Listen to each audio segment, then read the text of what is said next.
좀 살만하죠? 예, 옆에 사는 모습이 인사합니다. 주님의 이름으로 사랑합니다. 주님, 예, 말씀 전하기 앞서 제가 책을 좀 선전하려고 합니다. 예, 제가 이 기독교 신앙의 6가지 기초라는 히브리서 말씀을 중심으로 쓴 것이 있는데 요즘 유명한 목사님들도 책을 잘 안 내셔요. 이유가 무엇인지 아세요? 내봐야 팔리지 않으니까. 아주 인터넷이나 이런 것들이 많이 보급이 되어서 책을 내도 거의 팔리지 않는 시대가 되었습니다. 제가 이 책을 낸 동기는 과연 후대 사람들이 우리 시대에 무엇을 생각하고 믿었는지, 우리 시대에 책을이 안 나오니까 모를 것이 아니냐. 부족한 저라도 한번 흔적이라도 남기자. 그랬더니 책이 잘 안 팔려요. 여러분들에게 이거 어차피 제가 이게 돈 벌려고 산 책은 아니고 여러분들이 좀 제가 몇 권 가져왔으니까 필요하시면 읽고 또 뒤에 권해 주시고 또 필요하시면 서점에 가셔서 사셔도 되고 서점에 가셔서 사시기 아깝다 싶으면 저한테 말씀을 하시면은 제가 책을 드릴 겁니다. 코로나 시대 때 많은 분들이 신앙에 냉담해지고 다시 또 교회에 나오려고 하니까 힘든 분이 너무 많아요. 그런 분들이 이 책을 읽었을 때 다시 신앙이 회복돼서 참 좋다 이런 평가를 제게 주셔서 아주 제게는 부족한 책이지만 큰 힘이 되었습니다. 여러분 가실 때 필요한 분 꼭 한 권 가지고 가시기 바랍니다. 오늘 말씀의 제목은 우리 신앙의 최고봉입니다. 우리가 무슨 일을 하든지 항상 우리 앞에 있는 삶의 현실의 문제와 그리고 내가 궁극적으로 지향하는 목표가 무엇인지를 늘 균형 있게 보아야 됩니다. 나무도 보고 숲도 보아야 합니다. 지난 여름에 제가 우리 교회 청년들과 함께 백두산 비전 트립을 다녀왔습니다. 백두산 정말 웅장한 산이더라고요. 가장 가까운 숙소가 있는 것이 통화시라고 하는 것인데 통화시에서 버스를 타고 무려 2시간을 가야 백두산에 등정할 수 있는 그 코스 2시간 반쯤 걸렸던 것 같아요. 갈 수 있을 정도로 정말 웅장한 산이고 정말 산림도 대단한 천년 원시림이 그대로 보존되어 있는 아름답고보다는 웅장한 산이죠. 웅장한 산. 그런 아름답고 웅장한 산에 잘못하면은 갇히게 되면은 내가 올라가려는 궁극적인 목표를 잃게 됩니다. 우리 신앙도 마찬가지입니다. 우리 신앙에 있어서 내 삶의 궁극적인 목표, 내가 왜 예수님을 믿고 내가 왜 기독교를 신앙하고 있는지 궁극적인 목표도 봐야 되고 또 그 궁극적인 목표 속에서 내 삶의 현실의 문제도 생각을 해야 됩니다. 이 두 가지를 균형 있게 하지 않으면은 우리의 신앙은 길을 잃게 됩니다. 오늘 신앙생활 하는 분들이 제가 보기에는 많은 분들이 이 길을 잃고 있습니다. 어떤 분들은 예수 믿으면 재물의 복을 받을 것이다. 분명히 그런 면이 있죠. 재물의 복을 받을 것이다. 그래서 재물의 복을 받기 위해서 열심히 성경책을 연구하고 비즈니스를 성공하기 위해서 그런 책들이 또 많이 쏟아져 나와 있으니까 그런 것에 대해서 꽂혀 있는 분이 있습니다. 또 어떤 분은 건강, 뭐니 해도 건강이 최고다. 또 목사님들 가운데에서 목회 성공을 하려고 하면 다른 건 다 뭐 필요하겠지만 제일 중요한 것은 뭐니 해도 은사다. 은사 중에서 신유의 은사다. 신유의 은사를 내가 하나님의 능력으로 많은 사람들의 병을 고칠 수 있다면은 많은 사람들이 몰려들 것이다. 뭐 이럴 때 꽂혀 있죠. 그것도 역시 나무는 보고 숲은 보지 못하지요. 그래서 우리의 신앙의 길을 잃은 교회, 길을 잃은 우리 믿는 사람들이 너무 많습니다. 오늘 한국 교회는 특별히 이념에 몰입되어서 길을 잃은 분들이 너무 많습니다. 좌파다 우파다 너무 심각하게 분열되고 대립되어 있어서 이런 자리에 뭐라고 이런 걸 논의하는 것 자체가 참 위험스러운 일이 되어버렸습니다. 간혹 우리 젊은 변호사님들 중에 신 목사님은 우파가 아니냐 그런 시각으로 보더라고요. 뭐 그렇게 말하는 것까지는 좋은데 극우파다 뭐 이런 저 앞에 직접 이야기는 안 하는데 그런 눈빛으로 보는 분들이 계세요. 제가 여기서 말씀드렸지만은 저는 극우파가 아니고 극예수파입니다. 여러분 모두가 우리의 신앙의 최고봉은 극예수가 되는 겁니다. 아멘. 예, 우리 삶에 그런 좌파니 우파니 그런 것을 극복할 수 있는 것은 우리의 신앙의 궁극적인 목표가 무엇인지 그것을 생각하는 겁니다. 오늘 제가 말씀드리려고 하는 것은 신앙의 나무를 보는 것은 여러분들이 평소에 많이 보셨으니까 신앙의 궁극적인 목표가 무엇인지 그것을 한번 이 귀한 시간에서 내어서 생각해 보자는 겁니다. 우리의 신앙의 궁극적인 목표는 무엇입니까?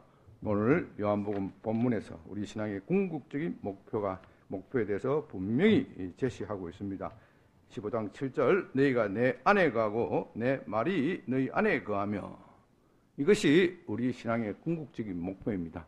예수님이 우리 안에 거하고 내가 예수님 안에 거하는 것 이것을 신학적으로는 그리스도와 연합, 그리스도와 하나가 됨 그런 말로 표현합니다. 우리 신앙의 궁극적인 목표는 내가 이 세상에서 잘 되는 것도 아니고 비즈니스를 해서 성공을 하는 것도 아니고 예수를 잘 믿어서 아파트 평수를 넓히는 것도 아니고 아파트 전세 사는 사람들은 집 사는 것이 걱정이고 월세 사는 사람들은 전세로 목표겠지만 그것이 우리 신앙의 궁극적인 목표가 아니고 예수님과 하나가 되는 것 이것이 우리의 신앙의 궁극적인 목표입니다. 하나님께서는 우리가 예수 그리스도와 하나가 되기 위하여 여러 가지 우리 인생의 길에 여러 가지로 복과 화를 배치를 해 놓으십니다. 화라는 말은 좀 너무 무서운 말이니까 고난, 복과 고난을 우리 인생의 길에 있어서 그리스도와 하나가 되도록 하기 위해서 복과 고난 이것을 적절하게 배치를 해 두고 계십니다. 우리가 너무 예수 믿어서 복을 받으면 잘 믿을 것 같지만은 외형적으로는 잘 믿는 태도를 취할 수 있습니다. 예수님을 잘 믿고 간증할 수도 있고 또 여러 사람들 앞에 자랑할 수도 있고 그러나 그 마음속에 교만이 차고 넘쳐서 나처럼 잘 믿어야 복을 받는 것이지 그렇게 사람들을 무시하고 멸시하기가 쉽습니다. 그러므로 우리에게 지나친 복도 우리에게 그리스도와 연합과 하는 것에 방해가 되는 것이고 또 반면에 우리에게 지나치게 고난이 넘치는 것도 우리를 힘들게 합니다. 너무 마음이 낙담되고 실망이 되어서 내가 이렇게 해서 어떻게 살 것인가 낙담하고 좌절하게 되는 것이지요. 그러나 하나님께서는 우리 삶에 있어서 복을 적당하게 배치하시고 또 고난도 적당하게 배치하게 하심으로써 우리의 궁극적인 목표는 예수 그리스도를 향하여 가게 한다. 예수 그리스도를 향하여 가게 한다. 예수 그리스도와 하나가 되고 내가 예수 그리스도의 사랑 안에 있고 내가 예수님을 사랑하는 것 너희가 내 안에 거한다 하는 말은 우리가 예수님의 사랑을 받아들이는 것을 말하는 겁니다. 또 우리가 예수님이 내 안에 거한다는 것은 내가 예수님을 사랑하는 것을 말하죠. 내가 예수님을 사랑해야 예수님께서 내 안에 계실 수가 있는 것입니다. 그러므로 우리 신앙의 최고봉은 이 세상의 성공도 아니고 로고스 변호사가 되어서 또는 로고스의 직원이 되어서 이 세상적으로 어깨 쭉쭉 펴고 사는 것이 아니고 그리스도와 하나가 되는 것. 하나님께서는 때로는 이 하나가 됨을 위하여 고난도 주시고 때로는 복도 주신다. 늘 여러분들은 이 고난과 복이 올 때에 그것을 생각하셔야 됩니다. 오늘 제가 말씀드리려고 하는 핵심 요지는 그렇다면 우리가 어떻게 하면 그리스도와 하나가 될 것인가? 어떻게 하면 그리스도가 하나가 될 것인가? 오늘 본문 말씀에 15장 7절이 매우 중요합니다. 우리에게 어떻게 하면 하나가 될 것인가 하는 것에 대해서 말씀하고 계신데요. 너희가 내 안에 거하고 내 말이 너희 안에 거하면, 너희가 내 안에 거하고 하는 말이 참 어려워요. 이 말을 이해하려고 그러면 어쩌면 요한복음 전체를 읽어야 이해할 수가 있습니다. 너희가 내 안에 거하고, 내 안에 거한다는 말은 또 뒤에 보면은 예수님께서 너희가 내 계명을 지켜야 내 안에 거한다. 이렇게 하니까 뭐 율법을 다 지켜야 한다. 뭐 이런 식으로 생각을 하고 있기 때문에 복잡하고 어려워요. 너희가 내 안에 거한다. 근데 그 뒷부분은 이해할 수 있을 것 같아요. 내 말이 너희 안에 거하면, 내 말이, 예수님의 말씀이 우리 안에 거해야 돼요. 예수님의 말씀이 우리 안에 거해야 돼요. 우리가 신앙생활을 하면서 예수님의 말씀이 우리 안에 거하지 못하면 내가 예수님 안에 있을 수가 없습니다. 요한복음 6장에 보면요, 예수님께서 오병이어의 기적을 일으킵니다. 보리떡 5개와 물고기 2마리로 5,000명을 먹이시죠. 사람들은 이것을 보고 깜짝 놀랍니다. 요한복음 15장, 요한복음 7장, 6장 14절에 보면은 사람들이 반응이 그가 바로 오실 메시아다. 그가 바로 오실 그 선지자다. 이 표적을 보고 그가 오병이어의 표적을 보고 사람들이 놀라면서 그가 바로 오실 그 선지자, 메시아를 말하는 것이죠. 그분이 메시아다. 예, 그분들은 이 오병이어의 기적을 똑똑히 읽었지요. 그 선지자다. 그렇게 평가를 했으니까. 그것은 올바른 평가입니다. 그러나 그 다음 절에 보면은 그들이 예수를 임금삼으로 쫓아봤다. 6장 15절에서 그들이 예수를 임금을 삼기 위하여 쫓아왔다. 이것은 그들이 예수님의 말을 곡해했다. 그런 뜻입니다.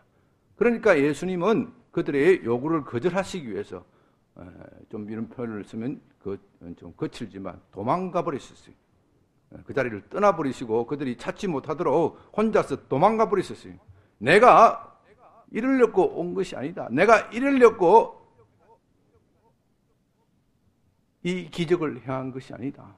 나를 고작 그런 정도로만 생각하느냐. 너희의 문제는 이 보리떡 5개와 물고기 2마리로 5,000명을 먹인다고 해서 해결되는 것이 아니다. 너희의 문제는 경제적 문제가 아니다. 너희의 문제는 군사적 문제가 아니다. 그들이 그렇게 하려는 의도는 억압받고 있던 로마를 물리치고 새로운 유대 나라를 건국해 주길 바라는 그런 마음에서 그랬을 것입니다. 나는 그런 정치적 메시아로 온 것이 아니다. 나는 너희의 근원적인 문제, 너희가 하나님과 떠나서 사는데 하나님과 떠나서 사는 삶, 이것을 근원적으로 해결하고 하나님과 하나됨, 그리스도와 하나됨을 위하여 내가 이 기적을 행한 것인데 너희는 나의 말을 곡해하는구나. 내 삶의 문제, 인생의 문제를 고작 해결해 주는 그 메시아로밖에 보지 못하는구나. 그렇기 때문에 예수님은 그들을 떠날 수밖에 없습니다. 이게 참 중요한 포인트입니다. 하나님께서 때로는 우리의 기도에 응답하지 않을 수 있어요. 우리가 내 삶의 문제에 있어서 아무리 고통스럽고 어렵게 부르짖더라도 하나님께서 우리의 기도를 어떻게 보면 외면하실 때가 있어요. 사람이 하나님께 진심으로 부르짖고 고통스럽게 부르짖는다는 것은 그가 전에 하나님을 경험했다는 이야기입니다. 하나님을 경험하지 못한 사람이 어떻게 고통스럽게 하나님을 찾고 부르짖을 수 있겠습니까? 그러나 하나님께서는 때로는 우리의 고통스러운 기도, 내 삶의 문제에 대해서 전혀 개입하지 않으시고 여전히 내 삶은 위기 속에 있는 것과 같은 정말 길도 없고 답답한 상황 속에 놓여질 있는 것처럼 보일 때가 있습니다. 하나님이 우리에게 얼굴을 돌리시는 것이죠. 그들이 메시아를 찾았지만 메시아는 그들에게 얼굴을 돌려버렸어요. 왜요? 그들이 생각하는 메시아와 예수님이 주려고 하는 메시아가 다르기 때문입니다. 그 다른 시각을 교정하기 위해서 하나님이 그들의 외침을 외면할 수밖에 없습니다. 우리 마음속에 우리가 하나님을 믿으면은 우리가 어떠해야 한다, 고정관념이 있어요. 하나님께서 내게 어떤 대접을 해 주셔야 한다, 이 고정관념을 버리기 전에는 절대로 우리는 예수님의 말씀을 제대로 읽을 수가 없어요. 예수님의 말씀을 읽을 수 없으면 어떻게 됩니까? 예수님의 말이 우리 안에 거할 수가 없습니다. 그래서 예수님께서 요한복음 6장 26절에서 이렇게 말씀하십니다. 너희가 나를 찾는 것은 표적을 본 까닭이 아니요 떡을 먹고 배부른 까닭이로다. 오병이어의 표적에서, 그 기적에서 표적을 봐야 되죠. 표적을. 그 표적이 무엇이냐? 내가 하늘에서 내려온 살아있는 떡이다. 너는 나와 연합해서 살아야 한다. 내 말에 순종해서 살아야 한다. 하나님을 사랑하고 그 하나님을 사랑하는 마음으로 이웃을 사랑해야 한다. 이것이 예수님이 그들에게 제시하는 표적인데, 그들은 그 표적을 보지 않고 저 예수가 우리의 왕이 되어주면은 우리의 경제적 문제, 고대시대의 경제적 문제는 매우 심각한 겁니다. 지금 우리의 경제적 문제와는 비교가 되지 않을 정도로 기아와 질병, 이런 열악한 조건, 삶의 문제를 해결해 주실 수 있다. 아니, 그분은 더 나아가서 군대를 조직하여 로마를 물리치고 마침내 유대 왕국을 로마보다도 더 멋진 제국으로 만들어 주실 수 있다. 정치적 열망, 꿈, 이런 고정적인 관념을 버리지 않으면은 너희는 참으로 내 말을 이해할 수가 없는 것이다. 너희가 이 오병이어의 기적을 제대로 읽지 못하는 것이다. 이 오병이어의 기적을 제대로 읽지 못한다면 내 말이 어떻게 너희 속에 거할 수 있겠느냐. 유대 왕국이 로마를 대신한 왕국이 된다고 하더라도, 제국이 된다고 하더라도 이 세상의 문제는 해결되는 것이 아니다. 여전히 사람들은 서로 미워하고 시기하고 질투하고 국가 간의 전쟁은 끊어지지 않을 것이다. 너희 안에 있는 이 불신, 죄, 이 문제가 해결되기 전에는, 너희가 하나님께 나아오기 전에는 절대로 너희 삶의 문제는 해결되지 않는 것이다. 그러니까 너희는 본질을 봐라. 그러면서 요한복음 6장 63절에 아주 유명한 말씀을 하십니다.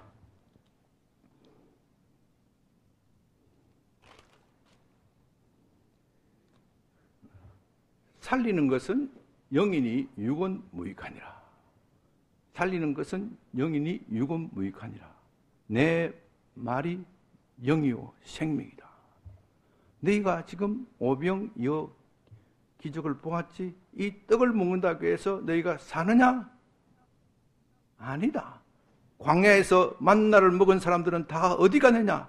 그들은 다 죽었다. 하늘에서 내려온 만나를 먹는다고 하더라도 그것은 육이다. 만나를 내려주신 그 하나님의 본질을 붙잡아야 되지. 오병이어 기적을 보았다면, 체험하였다면 그 본질을 붙잡아야지. 본질을 붙잡지 않고 만나만 붙잡고 있느냐. 너희는 내가 만나를 주면, 내가 기적을 행하면 그 기적을 바꿔서 잠시 기뻐하다가 곧 나를 떠날 거지 않겠느냐. 내게 기적만 베풀어 주시고 내 삶의 영역에서는 비켜주시옵소서. 이런 마음을 가지고 있는데 너희가 어떻게 내 말을 받아들일 수 있겠느냐. 그런 뜻이지요. 하나님께서 우리의 삶의 문제에 직접 들어와셔서 함께 짐을 지시기를 원하시고 함께 교제해 주시기를 원하십니다. 하나님이 우리에게 원하시는 것은 우리의 찬송도, 기도도, 우리가 드리는 헌금도 아니고, 물론 그런 것도 필요하겠죠. 더 본질적인 것은 내가 하나님과의 긴밀한 관계를 맺고 사느냐 마느냐, 이것이 우리의 신앙의 최고봉입니다. 그러므로 우리는 여기서 힘써야 할 것은 예수님의 말이 내 속에 거하도록 하는 거예요. 이게 정말 어려운 거예요. 저와 여러분들은 하나님의 말씀을 들어야 돼요. 어떤 사람들은 하나님의 말씀, 하나님의 음성을 듣는다 하면 아주 이상하게 생각하는데, 우리가 하나님의 말씀, 음성을 듣지 못하면 살 수가 없어요. 저와 여러분들은 하나님의 음성을 들었기 때문에 이 자리에 와 있는 거예요. 어떤 사람들은 너무 지성적으로 돼가지고 이 성경 말씀만 있으면 되지, 하나님의 음성이 무슨 필요가 있느냐. 그런 이면에는 여러 가지 하나님의 음성을 가지고 장난치는 사람들이 너무 많았기 때문에 그런 것도 있지만은요, 제가 이 짧은 시간에 다 모든 것을 다 말씀드릴 수는 없는데, 면밀하게 말하면요, 이 성경 말씀도 영인 것 같지만, 이 성경책, 기록된 성경책도 영인 것 같지만 이것도 육이에요. 육. 성찬에 떡을 떼고 나누잖아요. 이것도 육이에요. 그것이 영으로 되려고 하면은, 그것이 영으로 되려면 이 육 속에 있는 이 물질 속에 기록된 말씀 속에 있는 그 말씀이 여러분 각자 심령에 꽂히는 그 말씀이 되어야 돼요. 그 말씀이 되어야 그 말씀이 여러분의 삶을 변화시키고 여러분의 삶을 뒤집어 놓는 거예요. 바로 그것을 가지고 성령의 엄밀한 작용이다. 우리가 성경을 읽을 때 성령의 엄밀한 활동, 성령의 조명하심, 그것을 깨닫게 하심이 없으면 절대로 깨달을 수 없다고 말하는 것인데, 바로 그 말씀이 되어야 하나님의 말씀이 들리고 우리 영이 살아나는 겁니다. 살리는 것은 영이, 살리는 것은 육은 무익하니 살리는 것은 영이다. 여러분 성경 말씀을 많이 읽은 사람들 가운데 기독교의 적대적이고 신앙의 적대적인 사람들이 너무 많아요. 그들이 이 말씀을 영으로 받아들이지 않고 육으로 받아들이기 때문입니다. 마지막으로 시간이 짧기 때문에 한 가지만 말씀드립니다. 이 말씀을 영으로 받아들이기 위해서는 이 말씀을 읽는 가운데 여러분들에게 은혜가 되는 말씀이 있을 거예요. 오늘 아침에도 오실 때 성경 말씀을 읽으셨는지 모르지만, 또 어제 주일 예배 때 말씀에 은혜를 되는 말씀이 있으면 그걸 반드시 기록하셔야 돼요. 기록하셔가지고 그것을 끊임없이 반복해서 읽어야 돼요. 반복해서 읽어야 돼요. 이거 참 신앙 훈련에 있어서 굉장히 중요한데요. 이 초대교회는 이렇게 신앙 훈련을 했는데, 이 현대교회는 이 인쇄술이 발달하고 나서 이 성경책을 다 가지고 있는 바람에 이런 반복되는 신앙 훈련을 잃어버렸어요. 성경 몇 독했다, 이것만 중요한 거예요. 옛날 고대 시대 초대교회 선거들은요, 성경 몇 독한다는 컨셉 자체가 없어요. 왜 그런지 아세요? 성경이 너무 고가거든. 성경은 양피지에 필사하거나 좀 싼 것이 있으면은 파피루스에 필사하는 것인데, 이 필사한 성경은 지금 현대 가격으로 따지면요 수십억이 돼요. 필사는 아무나 하는 게 아니에요. 스크라이브, 서기관이 하는 거예요. 아무나 필사하는 거예요. 서기관은 고급 인력이기 때문에 임금이 굉장히 비싸요. 이분들이 정성껏 필사하려고 하면은, 제가 오늘날 현대 돈으로 계산해보라고 애한테 물어보니까 수십억은 된대. 파피루스에 기록하려면. 그러니까 양피지에 기록하려면 파피루스에 기록하더라도 수억이에요. 그러니까 온 회당 교회에 성경 하나가 있으면 다행이에요. 그만큼 귀하기 때문에 성경 전체를 읽는 사람은 거의 없어요. 그럼 어떻게 하느냐? 그들이 목사님이나 서기관들이 성경 한 구절을 정성스럽게 기록을 해주는 거예요.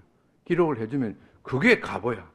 그게 좋은 말로 하면 액자에 다 걸어놓고 맨날 읽는 거예요. 그걸 보고. 오늘 우리 요절 말씀, 썩을 양식을 위하여 일하지 말고 영생하도록 있는 양식을 위하여 하라. 이 양식은 인자가 너희에게 주리니 인자는 하나님께서 인치신 자니라. 요한복음 6장 27절 말씀. 우리 교회에서는 이렇게 한 주에 한 줄씩 이렇게 나누어 줍니다. 이걸 가지고 계속 읽는 겁니다. 계속 외우라고 말하는 안 해요. 그걸 계속 읽다 보면 자연스럽게 외워지는데 이 계속 읽다가 보면은 이 말씀이 어느 순간에 생명이 되어서 여러분 심령에 확 꽂히는 거예요. 확 꽂히고 그럴 뿐만 아니라 계속 말씀에서 반복해서 읽으면은 이 말씀이 여러분들을 악한 생각에서 지켜주십니다. 악한 생각을 품지 못하도록 이 말씀이 여러분들의 가이드라인을 쳐주세요. 이 주님의 말씀이 우리 안에 거하는 것. 우리의 신앙의 최고봉은 주님과 함께 사는 것인데 그 함께 사는 한 방법으로 말씀이 우리 안에 거하는 것. 그 말씀을 드렸습니다. 이 말씀이 거하는 한 방법으로 제가 여러분에게 은혜 받은 말씀 이렇게 코팅해서 요즘 코팅하는 기계도 별로 비싸지도 않더라고요. 코팅해서 다니면서 계속 읽고 하면은 여러분들은 늘 주님과 동행하는 삶을 살게 될 것입니다. 기도합니다. 아버지 하나님 감사합니다.